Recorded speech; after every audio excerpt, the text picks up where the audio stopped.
everyone. Welcome back to People Do Want to Know podcast. I am super excited to introduce you to today's guest, Amy Albertson. Amy and I have been friends for almost 5 years now, and we met online during the pandemic. Interestingly, Amy and I only met in person for the first time this year in May or June 2024, I think. But it's so funny because it didn't feel like that at all. We both couldn't believe that that was the first time we had seen each other in real life because we had kept in touch so well. Amy Albertson is a Jewish advocate and educator from California. Through online activism, public speaking, and workshops, Amy empowers young Jews to be unapologetically Jewish, both online and in their everyday lives. While living in Israel for 6 years, she created her platform, The Asian Israeli, where she cataloged her experiences as a Chinese American Jewish woman. This exploration of her own identity and relationship with Israel ultimately led her to the work that she does today. Amy is the recipient of the Women's International Zionist Organization, WIZO, Warrior for Israel Award. She was also named one of Hadassah Magazine's 18 American Zionist Women You Should Know in 2023. She has been published in the Times of Israel, Hey Alma, and the Jewish Journal, as well as being featured in the Jerusalem Post, the Allgemeiner, JTA, and on numerous podcasts. She's also featured in the book Jewish Pride, Rebuilding a People by Ben Freeman. The episode you're about to hear was one of my favorites to record, and here's why. Having a chance to speak with Amy allows me to ask questions that I may be scared to ask to others because, frankly, I'm worried they will think the questions are too elementary or something that I should already know the answer to. With Amy, I can get her viewpoint on literally anything, and I always walk away with some new insight. We cover quite a few things.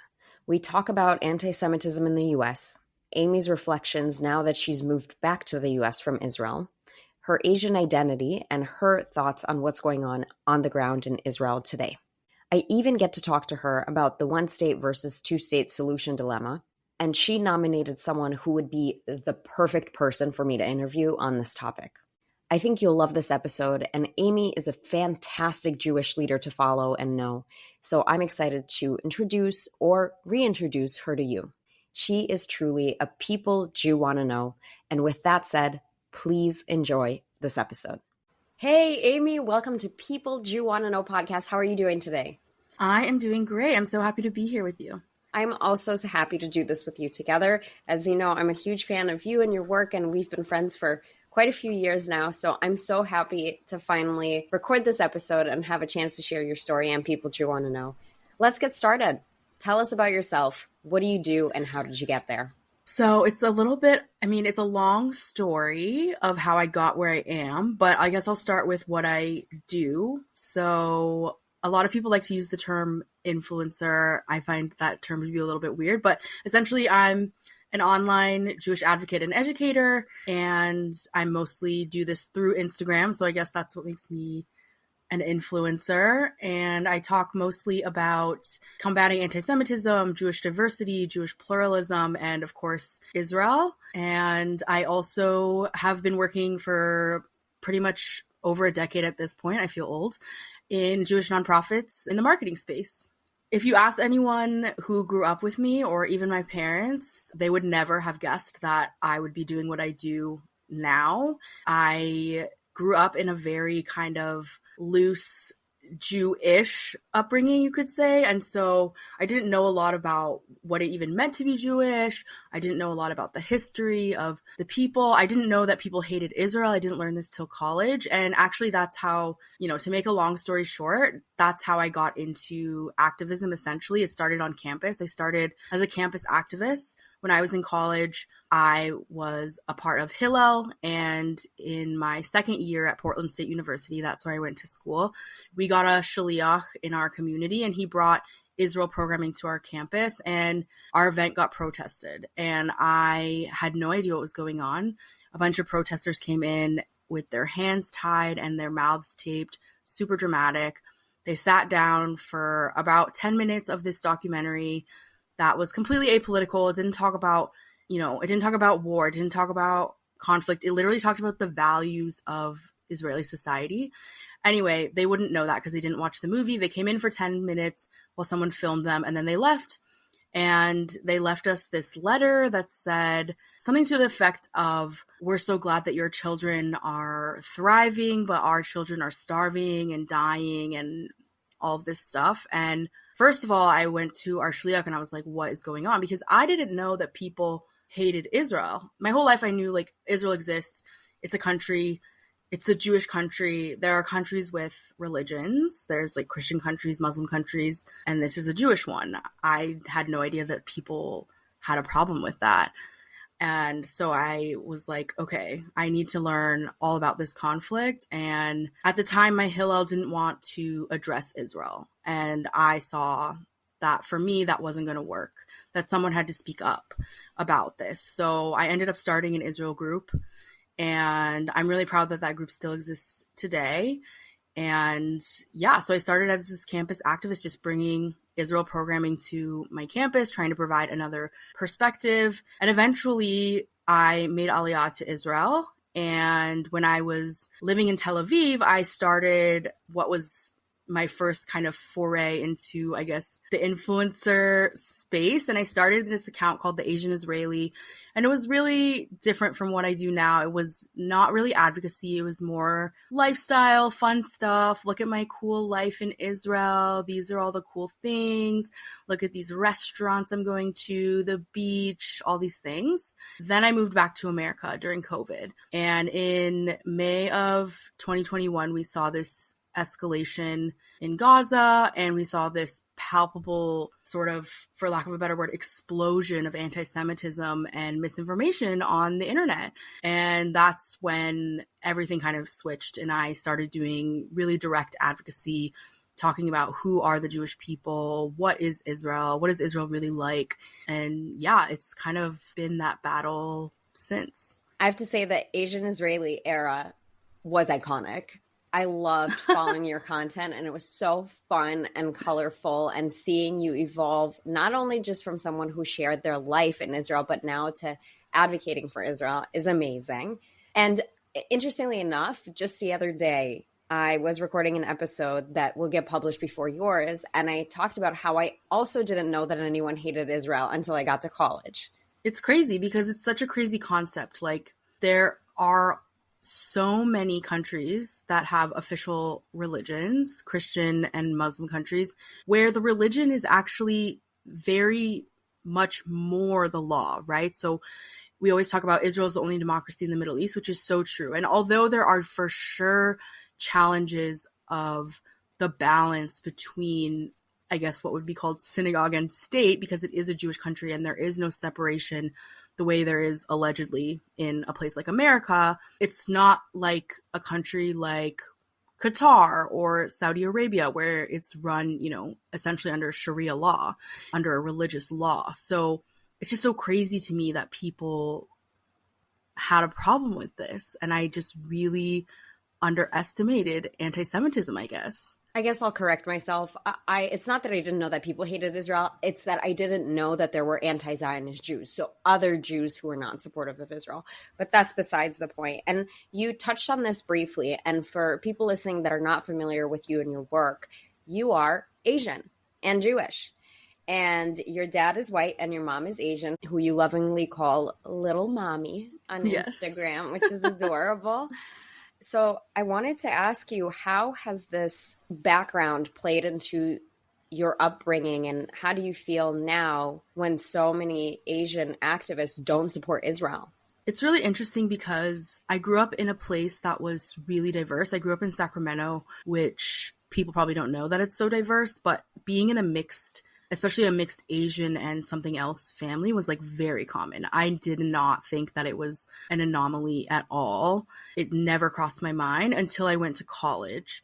And I went to college in Portland, like I said, which is 95% white. That's when I also first started to really engage deeper with my Jewish identity and learn so much more about what it actually means to be Jewish. And so I was suddenly confronted with not only being apparently a person of color. I never thought of myself as a person of color until I went to college and people started telling me that I was. And I was like, oh, yeah, I mean, I guess I am. But it was a weird thing to grapple with.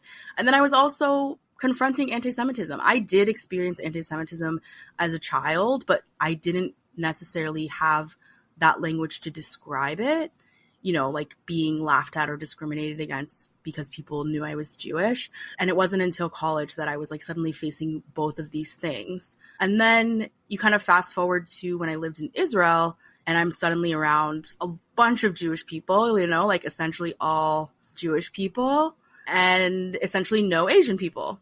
So that's when I started to feel a bit more Asian, you could say. There were just certain things that I realized like, oh, okay, so even though I felt super American in my upbringing and I didn't really start to feel those little Asian specific things until I was suddenly not around it anymore, right? I will say that it's been pretty disheartening since October 7th to see the reaction from the Asian community. And that's not to say that this is everyone. We definitely have Asian Congress people, for example, in Sacramento, in my home district, Doris Matsui, she's Asian American and she's very supportive of Israel. So the mainstream is generally not like this. But I will say that there are so many of these, you could say maybe younger generation, millennial and Gen Z activists that popped up during the Stop Asian Hate movement that have since October 7th started to talk about, you know, the war in Gaza and Israel and talk about Israel in the same way that we see other minority movements and other social justice movements buying into this idea of Israel as white colonizers, as, you know, Israel as oppressors. And it's really just so disheartening to see, especially when not only did, at least for me, most or all of my Jewish peers stand up against Asian hate, but also that Asian Americans and Jewish Americans, our experiences are very intertwined. Asian hate and anti-Semitism are actually very similar. The Asian American community and the Jewish American community face pretty similar discrimination in ways where the discrimination against us punches both up and down. And so to see that the Asian community is aligning itself in this way and completely just ignoring that, one, there are Asian Jews in this community and we deserve to be, you know, seen and heard and considered, and two, that it just doesn't make any sense to align themselves this way.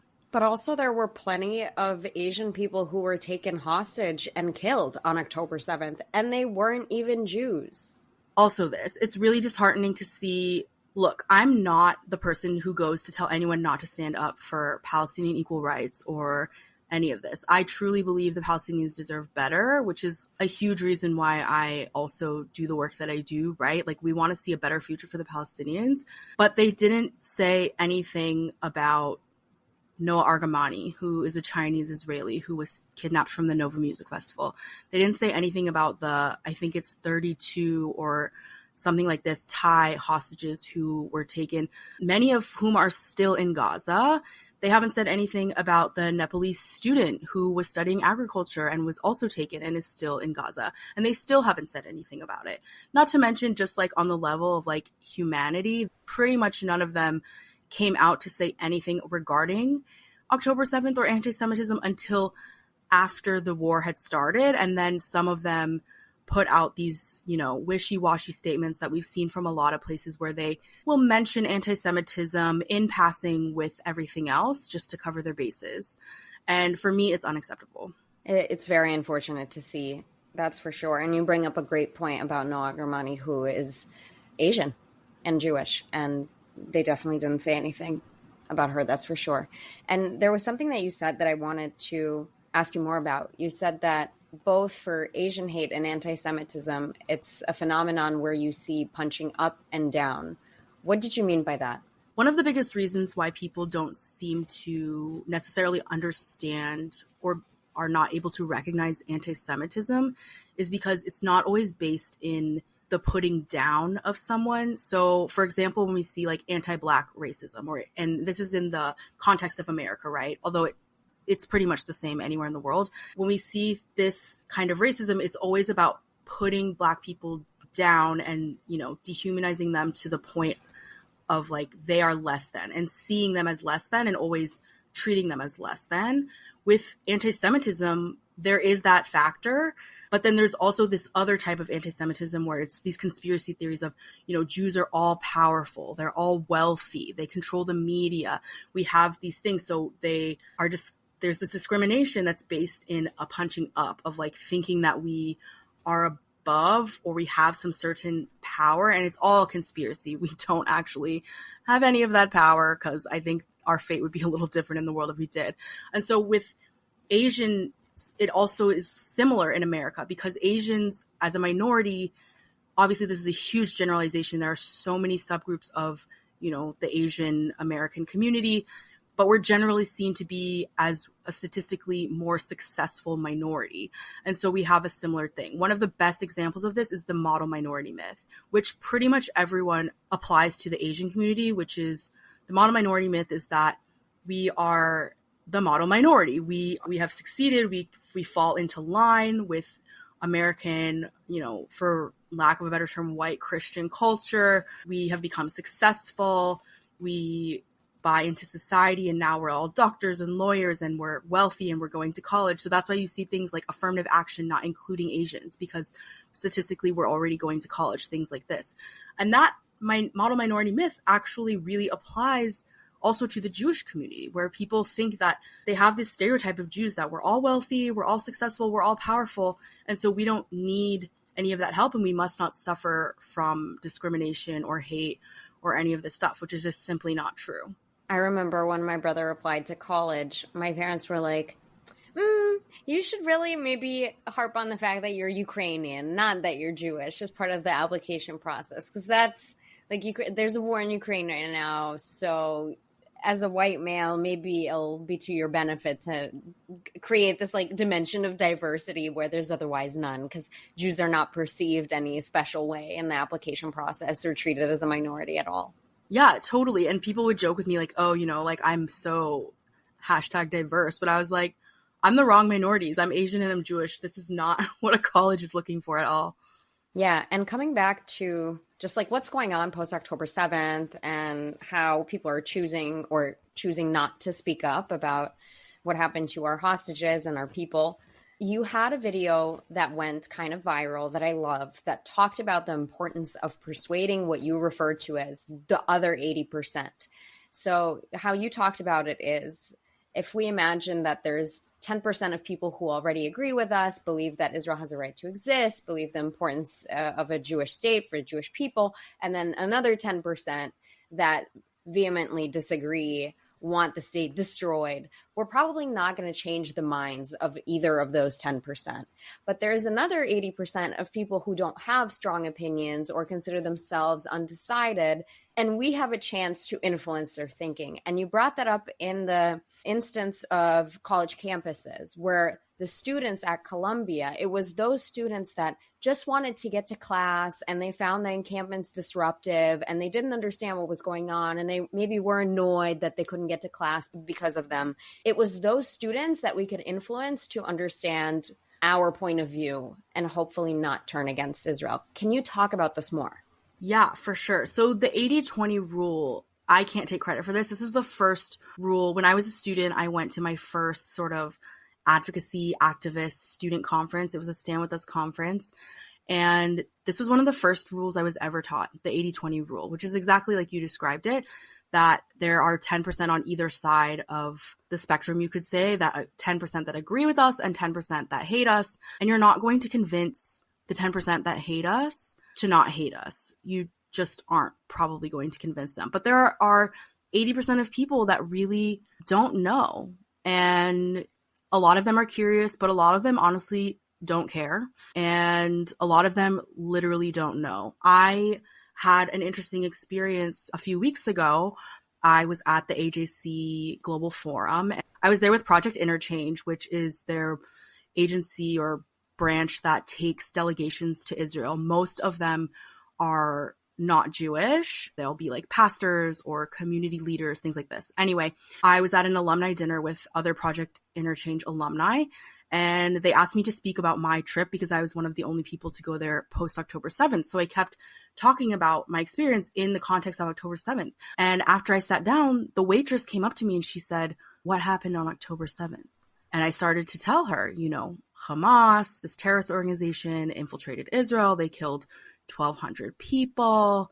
They took over 250 hostages. She had no idea what happened on October 7th. And I started to tell her, and I said, there's a war because of this. And she said, "Oh, you mean like the war in Palestine?" And I said, "Yeah." So this woman had heard of the war in Palestine, but she knew nothing about it. And she didn't know what happened on October 7th. And it was a huge reminder to me that people don't know.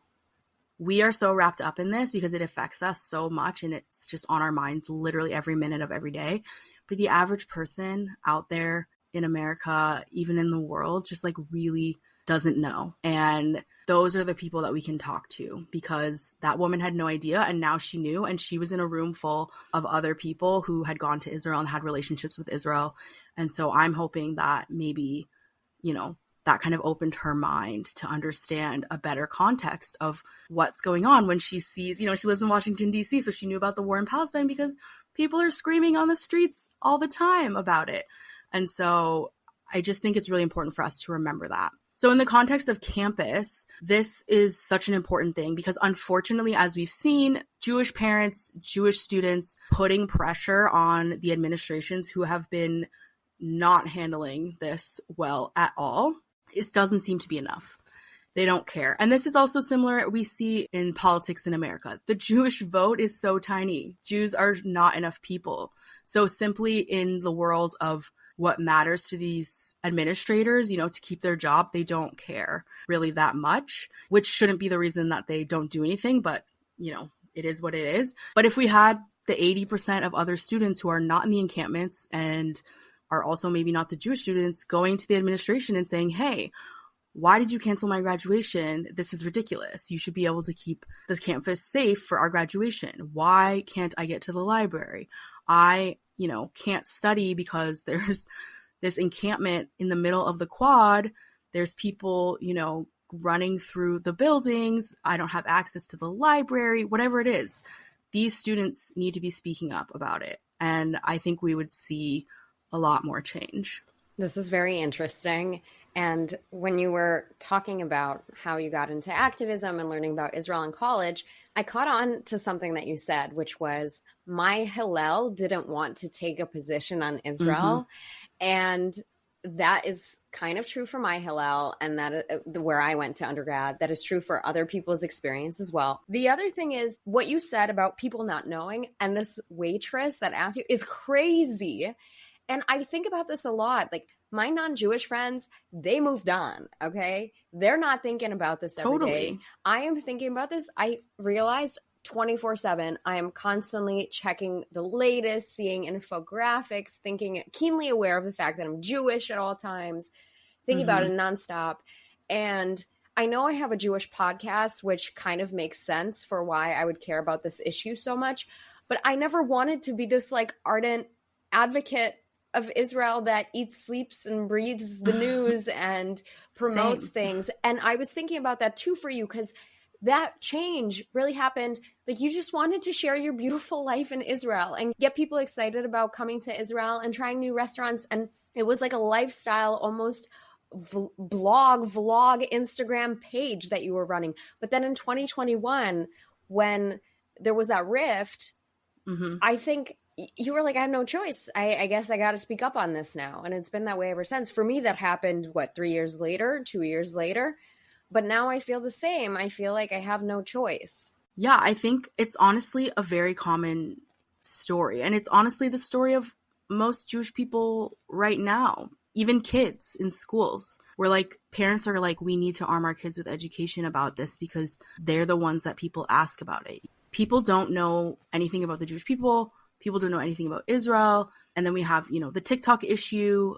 So everyone's getting crazy information. I just saw today, recently, there's been, this new tweet going around and this conspiracy theory that the IDF is training dogs to rape Palestinian women. And I'm just like, where do you people get this from? And how can you even believe this? But I digress. So yeah, the majority of people just really don't know what's going on.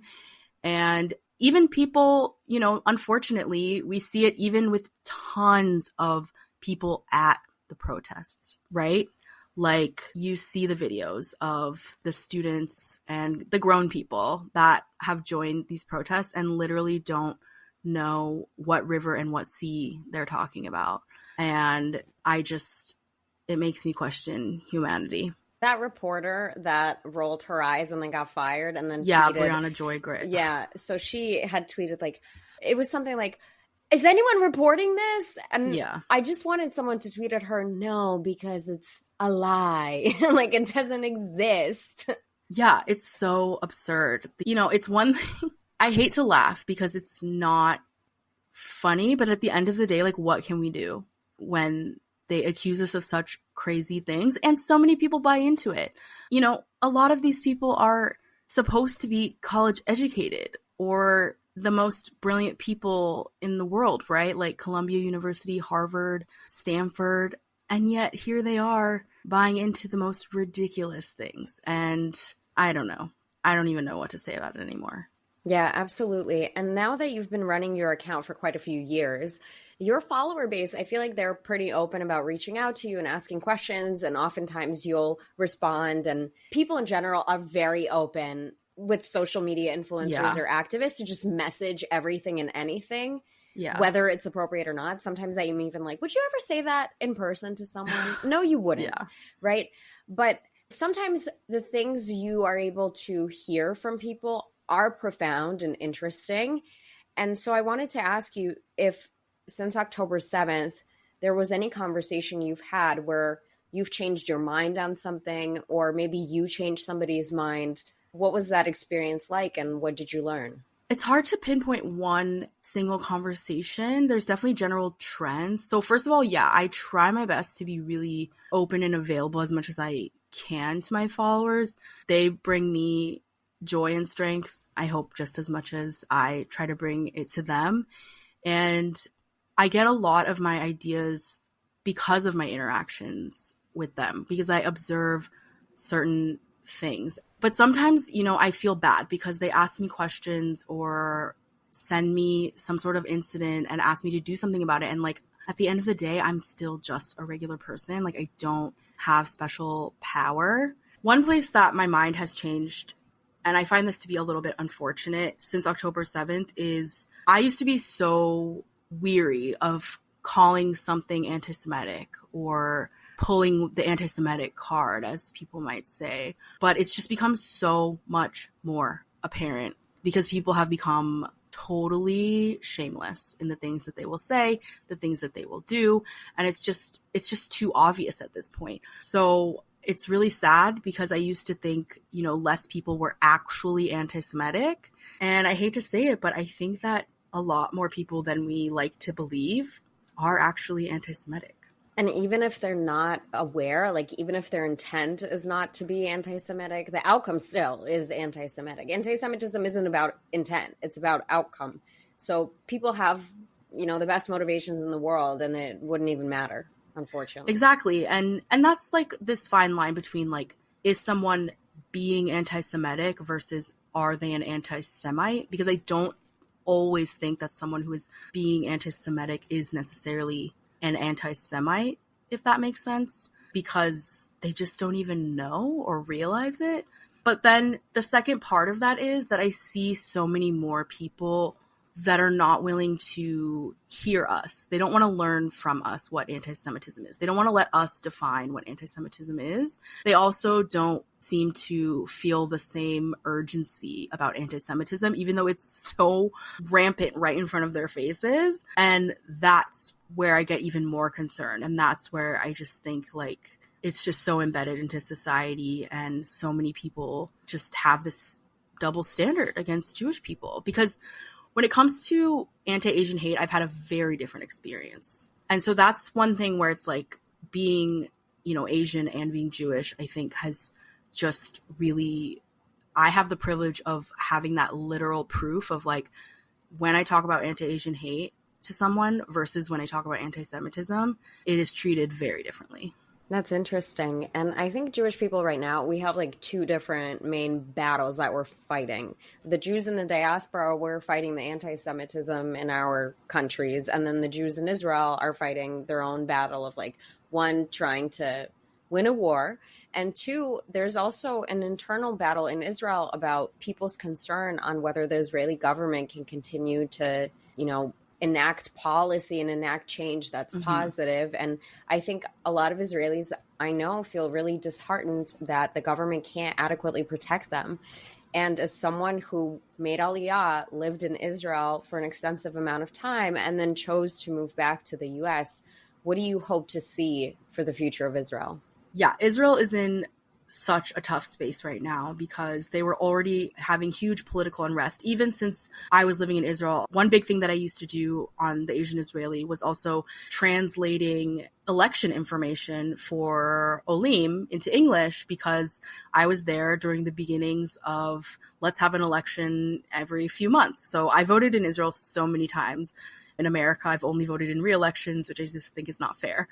But yeah, so as far as the political situation in Israel, it's really, really disheartening because we're in such a tough time. So you have to simultaneously try to trust this government to protect you, to do the right thing in this dire situation that you're in. But at the same time, this government has to go. Like Netanyahu has been the prime minister for I don't even know how many years at this point, 15 years, more than that. I don't even know. And that's just ridiculous. He's been self-serving for so long. We've seen this. And it's just such an unfortunate situation that the people and the country have to try to balance this to try to fix their political situation while simultaneously being in a war. I went to an event recently where I heard a survivor speak, and he is from Kibbutz Be'Eri, and he wore a shirt that said, I love Be'Eri, but the heart was like a broken heart with a Band-Aid on it, essentially. And his name is Hugo. Amazing, amazing guy. And one of the questions I asked him at the end, I'll say that whenever I've heard survivors speak, I've noticed that immediately people have a ton of questions like, well, how are you feeling or how are you doing? And someone asked Hugo that and he was like, don't ask me that question. That's a stupid question. I'm obviously bad. Yeah. And I am always so touched and emotional hearing their story that I'm usually at a loss for words. I don't have any question to ask.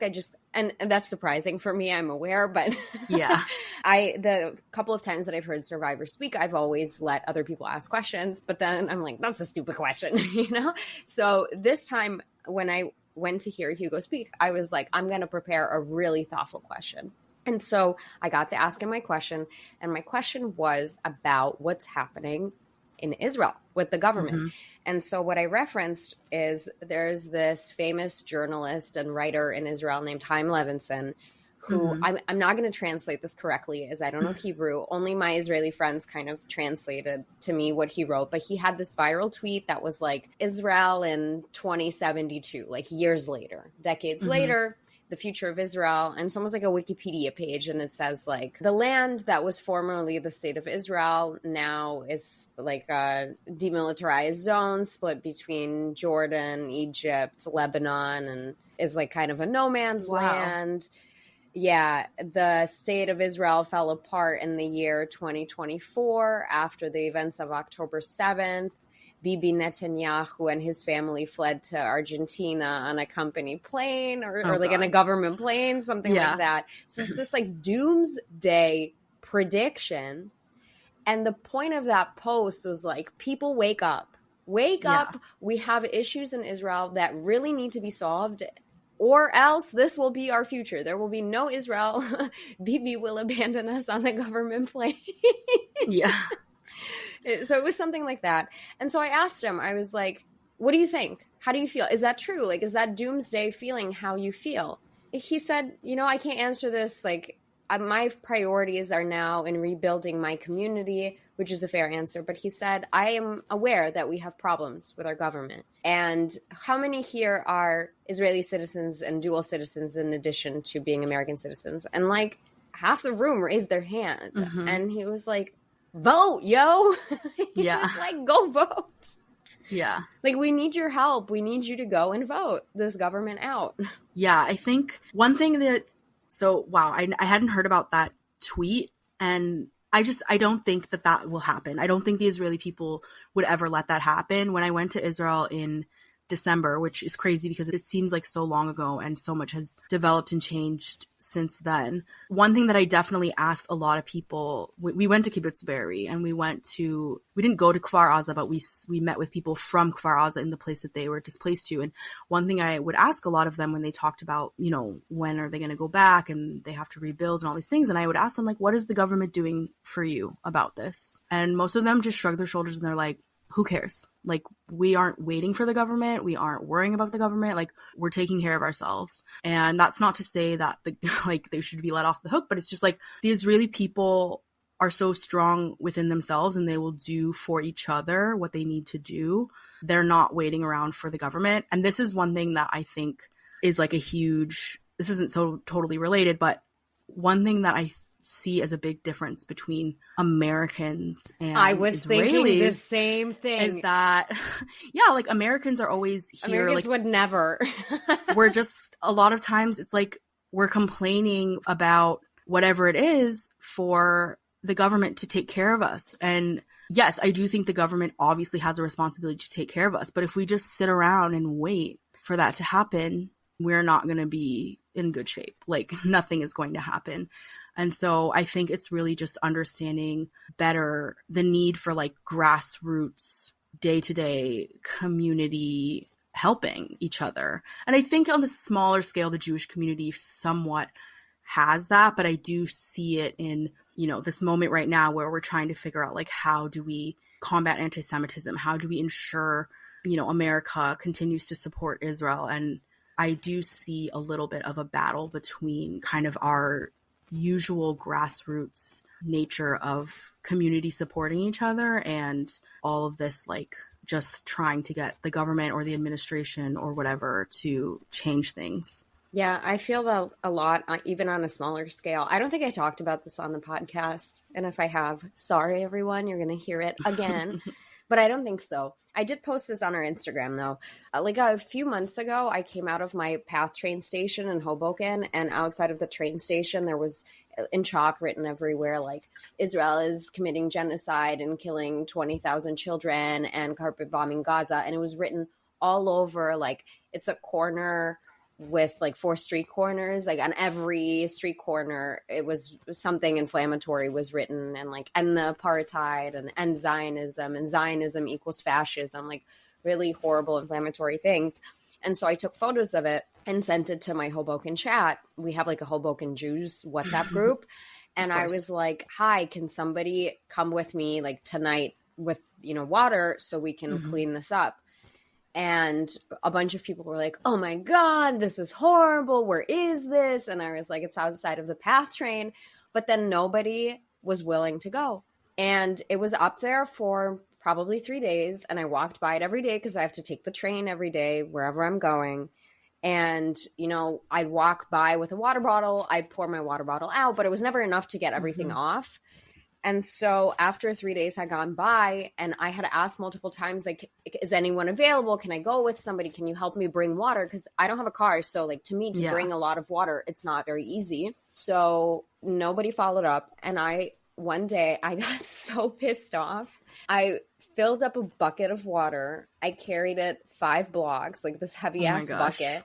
I poured it out myself on the street, and I brought like a brush, like a scrubber brush, and I scrubbed it off, but it wasn't enough water to get everything off. So I found a smoke shop on the corner, and I asked if I could fill up water in the bucket at the smoke shop. And so I kept coming back like 5-6 times with buckets of water to get all of the chalk off until it was all gone. And then I did it myself in front of hundreds of people who were looking at me like I was crazy and trying to read, like, what is this girl taking the chalk off? Because some of them didn't see it before. And I wasn't scared. I was like in a very like try me mood. I was like, you want to fight? Like, I'll kick your ass. I'm not kicking anyone's ass. But yeah. And then I messaged the chat and was like, hi, everyone. Like, now it's gone. And they were like, thank you so much. But I'm still so salty about it because, like, come on, y'all. Yeah. No, that's really, that makes me really mad because, I mean, one, it's like, it is legitimately, as much as you're not scared, and I probably wouldn't be scared either because I'm also like you, where I'm just like, I'm going to do what I want to do and what I need to do to my husband's chagrin. But you legitimately, it could have been unsafe for you, right? Like, the person who did that probably is there all the time and they could have encountered you, and you just never know. So that makes me really upset. But it's a similar thing here. I'm in a bunch of these group chats, and, you know, I'm in the Bay Area where we're stuck in this hyper progressive social justice, the woke goggles situation. And we'll have similar things where someone will post like, oh, I saw this on whatever street in San Francisco or whatever. And people will say like, you need to call the city, you need to call the person, like, how this should be on the news. And I was like, the news does not care. I'm sorry, but like, the news, you find this shocking, I find this shocking, we're upset about it, but the news does not care. They are not going to report that. Which reminds me that one of the people in the chat started arguing with me that I should be calling the police, and that only the police should send the fire department to wash the chalk off. And then somebody else started arguing, no, because it's outside of the train station. That belongs to Port Authority. Like, oh my the gosh, police has no jurisdiction. And I was like, oh my God, waste of air. It's called Save Oxygen, Shut Up. Like, that's the motto. Yeah, like, the police didn't come for hours when my car was attempted to be stolen and it was like all broken and whatever. So like, I don't think they're coming for the chalk on the sidewalk. Like, they don't care. Interestingly enough, I did call the police and I said, like, this is there. Can someone go check it out? Like, and then I asked, am I allowed to take it off? And they said, yes, you are. So then when I got there with my bucket, there was a cop there and he came up to me and he was like, oh, are you the girl that called? And I was like, yes. And he goes, oh, well, like, everything's fine, right? And I was like, no, because the chalk is still up. And he was like, just like standing there, to observe it? Watching. I don't know. And I was like, are you going to take it off? Like, are you going to help me get the chalk off? And he's like, no, because it belongs to Port Authority. Like, the police doesn't really do that. And I was like, so then we don't need to keep talking. And I was so crappy. I mean, yeah, it's like, okay, fine. If like, I mean, I know here you call like 311 or something to the city and then hypothetically they'll do it. Also, I guess in San Francisco, there's some like community graffiti. I don't want to call it a brigade. That's not the right. That's not what they're called. But like some community organization that basically like they have access to paint and things to like cover it up and stuff like this. So I did see in one of the group chats recently that some guy saw something and he's part of that group. So he just immediately like had the paint and he went and he painted it over and whatever. Great. But also like, yeah, this is just some guy and he like had paint at his house and he went and painted it. Like, that's crazy. Yeah. Anyway, I want to switch gears and ask you about something that's been top of mind for me. So right now, I feel like there's across the Jewish activism landscape, there's a lot of discussion on one state versus two state solution and whether one is more productive. And I see a lot of Jewish activists who are now saying, I used to be, a diehard two-state solutioner, and now I see no path and it's one state. And then I also saw things like there's no clear evidence that Palestinians are really that ethnically different from other Arabs, and for that reason they shouldn't be entitled to their own nation state kind of thing. That makes me a little bit uncomfortable because at this point they're 50% of the population. Like, even if that is true, I don't know that it's productive to think that way. But I wanted to pick your brain on whether you have like a way to think about this, because now I don't know what to think. But yeah, this is a great question and definitely an interesting conversation. And I think a lot of people's mindsets, mine included, have changed since October 7th and everything that has gone on since then. I definitely was a huge two-stater, as you could say. Like, I definitely was like, this is the solution. Do I know how we're going to get there? No. I wouldn't say that necessarily that I've given up on the two-state solution. I would just say we aren't in a place now, and it doesn't look like we will be for a long time based on the things that are happening, the attitudes of the international community the attitudes and the situation of the Palestinians, we're not close to any kind of two-state solution if we ever were close to one. It just doesn't seem viable in the near future at all. And there's a few things. One is, yeah, we can debate all day about, are Palestinians indigenous to the land of Israel? People have all their different opinions. You know, should Palestinians be absorbed into another Arab country? Like, hypothetically, yes, they should, because that's what happens to refugees. Like, you get absorbed into other countries. Palestinians have been living for, you know, nearly 80 years in refugee camps in Jordan, Syria, Lebanon, Egypt, all of these other countries. And the Arab countries are just like, no, we're going to keep them in these refugee camps because they're going to be in Palestine when we take over Israel. And that's like really absurd to me. But at the end of the day, the Palestinians have developed this national identity. They are becoming even more increasingly recognized as their own people. And that's fine with me, because it would be really hypocritical, I feel, as a Jew who is a proponent of Zionism, which is our right to sovereignty in our indigenous homeland, to say that these people who now, you know, whether I agree with it or believe in it or whatever, have this national identity. They do deserve dignity, and it would be nice for them to have their own state. Also, I've seen how the rest of the Arab world treats them as a pawn. So yeah, I would love for them to have their own thing. Is that going to be in Israel and at the expense of Israel? Hell no, never, not under my watch. Like, no, that's not the solution. But I also don't know how that's going to work, because we see that the society is so just drowning in Islamic extremism. You know, no one wants to truly stand up to Hamas, Hezbollah, the IRGC, which is really the biggest problem. And as long as that grip is on both Palestinian society and the international community treats Palestinian society the way it treats it right now in the context of all of that, no, there will be no two-state solution. And so I guess that leads to the question of like, well, what do we do for now until one magical day when that changes, and to make things better for the Palestinian people? I don't necessarily have the answer to that, but I will say this. Everyone needs to stop blaming Israel, solely Israel, for this problem. This is one of the biggest reasons why I think this will never be solved, because everyone blames Israel for every single little problem. Yes, Israel plays a role. I will never deny that. But Israel is for sure not solely responsible for the situation. And I don't know, I was always taught since a very young age, like, you know, take responsibility for your actions, and like, to solve a problem, you need to understand why you're having that problem, and that's how you can solve it.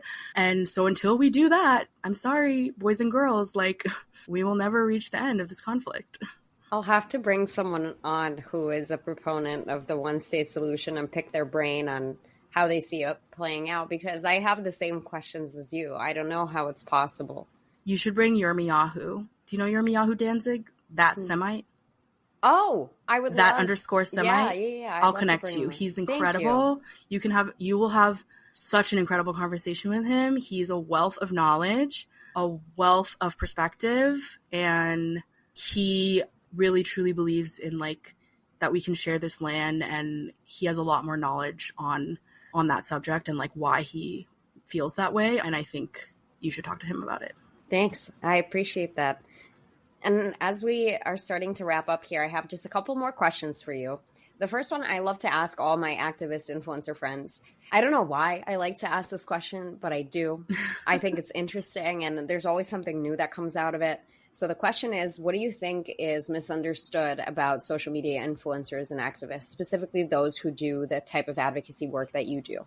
Two things. One is that we are getting paid and we're able to support ourselves this way. Like, I just want everyone to know, like, don't shame an influencer for posting their Venmo or their PayPal, because no one pays us for this. Like, we're lucky if we are able to have the flexibility to go do speaking engagements. Most organizations that want to collab with us, like, don't pay us for that. Like, we are doing this out of the love for the people, like doing it for the tribe. So that's one thing. And the other thing is, like I said before, a lot of times people will message me asking me to like do something about a certain thing, kind of assuming that maybe I have some special power. And I wish I had that power, but I don't. Like, yeah, I have a bigger audience so people will see something, but at the end of the day, like, I am still just a person, and like, I might be known in our little niche world of like Jewish people online, but in the grand world, like, nobody knows who the hell I am. So I wish I had that power to fix these things, but like, in reality, I don't have that power. But also, you don't really have the responsibility either. You know what I mean? That too. I mean, or the resources, right? Like, obviously, again, like, if I was making more money, I might have the time and energy to do this. But I have to have a job on the... Yeah, social media culture is crazy. People feel so open about messaging people they've never met or strangers. And I did notice, I kind of like the direction this is going, that more activists are bringing on what are called like sponsored stories or sponsored posts, where they put together educational content that, you know, is sponsored by maybe a Jewish organization. So hopefully that's another mechanism for you to monetize your work. Yeah, I think that the Jewish world is waking up, unfortunately, slowly, to the issue of social media and what we can actually do about it.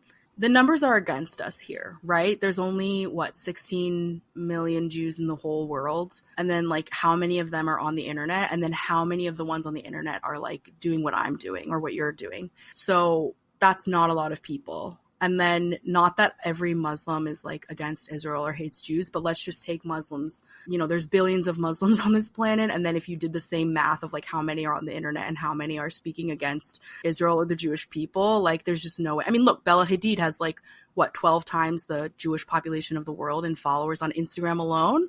So, you know, and then the other half of that is like, there's all these bots that are, you know, putting up anti-Semitic things and comments, and like, and we're not doing that.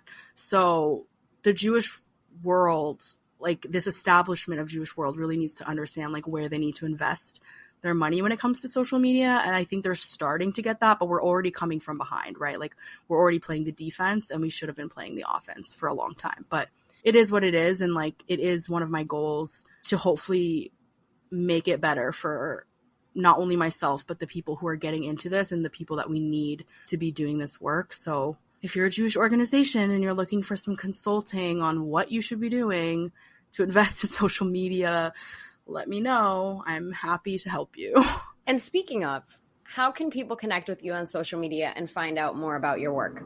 My social media handle on pretty much everything, that would be Instagram mostly, but also TikTok and X sometimes, is at the Amy Albertson, the AMYALBERTSON.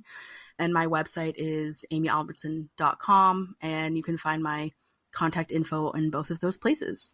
Thank you. And my Venmo is at the... I'm pretty sure I changed my Venmo to at the Amy Albertson also to make it easy. Very but also easy. But also it's in the link in my bio.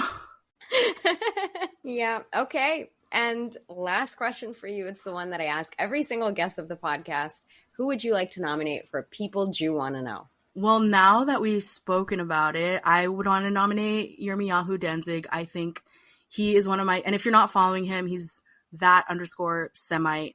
He's someone that I met years ago at a Tel Aviv Institute seminar, and he is just like such a wealth of knowledge and has probably the most interaction with Palestinians and other people in Israeli society that I know of that's like on the internet. And I just think that he just really is incredibly well spoken about all of these things and has just really interesting philosophies and ideas about it. So I think you'd have an incredible conversation with him, and you can especially ask him the question about one state or two states. Thank you so much. I'm really looking forward to it. Thank you for this thoughtful nomination. This has been such a treat. I've really enjoyed recording this episode. And thank you so much for coming on, Amy. Thank you for having me. It's always a pleasure to speak with you. If you've enjoyed this podcast, please go ahead and rate us 5 stars. Be the first to hear our episodes by subscribing to People Jew Want to Know wherever you get your podcasts. And for exclusive content, follow us on Instagram at People Jew Want to Know.